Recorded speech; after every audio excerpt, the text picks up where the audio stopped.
אז איך אנחנו מזהים את הלקוח האידיאלי שהכי קל למכור לו? איך אנחנו לא רק מזהים אותו, איך אנחנו גם מזהים את הכאבים שלו, את מה שהוא באמת רוצה לשמוע מאיתנו, כדי שכשהוא מגיע למעמד הקנייה, הוא פשוט יהיה לו ממש בקלות לקנות מאיתנו. אז היום אנחנו נדבר על זה, איך עושים את זה עם AI, ChatGPT ו-Claude, אוקיי? על זה אנחנו נדבר היום. אז בואו נשתף את המסך שלי ואני אראה לכם כמה דברים איך אנחנו יכולים לעשות את זה. אז פה אני פתחתי לנו את הפרומפטים שלנו שאנחנו הולכים להשתמש. אפשר להשתמש גם בצ'אט GPT וגם בקלוד. אני מציע שאם זה בעברית זה יהיה בקלוד. באופן כללי אני חושב שקלוד הוא ממש טוב לדברים האלה. אז אני כותב לו את הדבר הבא: דמיין שאתה מנהל ואסטרטג שיווק מומחה, אני הולך לספר לך על עסק של מישהו שאני עוזר לו, ועזור לי במה שאני מבקש. העסק זה טיפול רגשי הוליסטי, ותציע לי 10 כאבי לקוח, אוקיי? אז אנחנו אומרים את זה לקלוד, וקלוד מתחיל להציע לנו 10 כאבי לקוח, אוקיי? אז הנה אנחנו רואים את כל הרשימה היפה הזאת שהוא מציע לנו: תחושת חוסר איזון, קושי בהתמודדות עם לחץ מתח יומיומי, בעיות שינה וכולי וכולי. עכשיו אחרי שאנחנו זיהינו את הכאבי לקוח, זה בעצם הדברים שאנחנו נרצה לכתוב עליהם תכנים ולדבר עליהם. הדבר השני שאנחנו עושים אחרי שזיהינו את הכאבי לקוח, אנחנו אומרים לו תציע לי 10 חלומות לקוח. כן, מה הלקוח שלנו חולם? מה יקרה אם זה יקרה, הכל יהיה מושלם בחיים שלו, אוקיי? אז הוא אומר להשיג איזון ושלווה פנימית בחיי היום, לפתח ביטחון עצמי ולהגשים את הפוטנציאל האישי וכולי וכולי, אוקיי?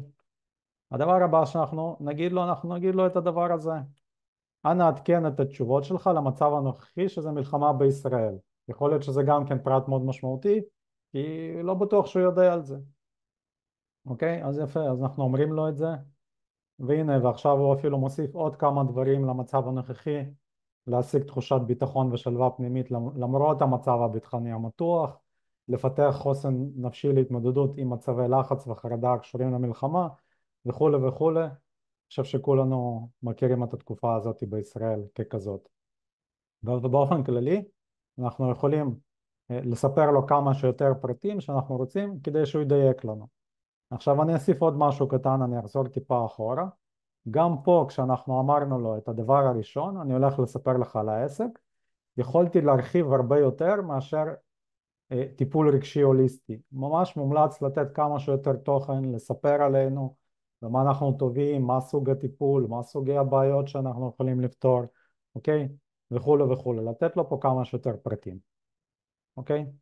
עכשיו הדבר הבא שאנחנו נעשה, אה, אנחנו נציע לו מה שנקרא, נבקש ממנו שיציע לנו אבטרים. מה זה אבטרים?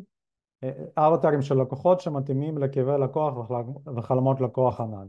מה זה אבטרים? אבטרים זה איך נראה, בוא נגיד מה מרגיש הלקוח המושלם שלנו, מה המאפיינים והפרמטרים שלו. אז בוא נגיד לו את זה, אוקיי? וקלוד מתחיל לייצר לנו פה את הדברים.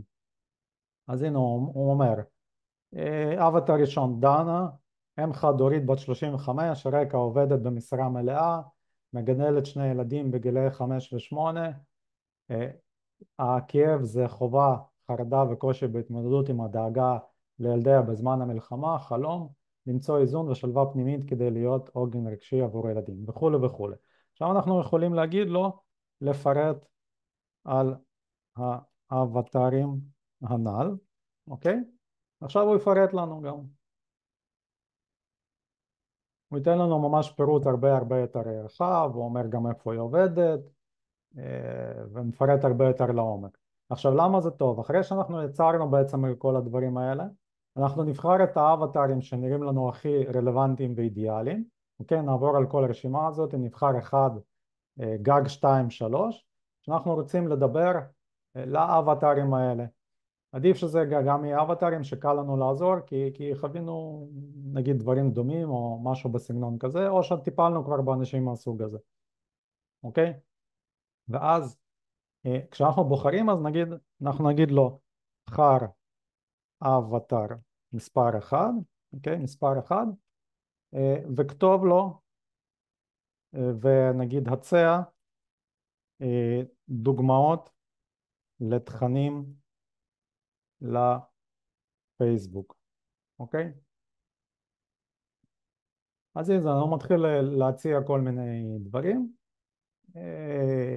הנה הוא נותן פוסט חינוכי, וידאו קצר, פוסט שיתוף, אינפוגרפיקה וכולי וכולי וכולי. אז אני רק אסכם.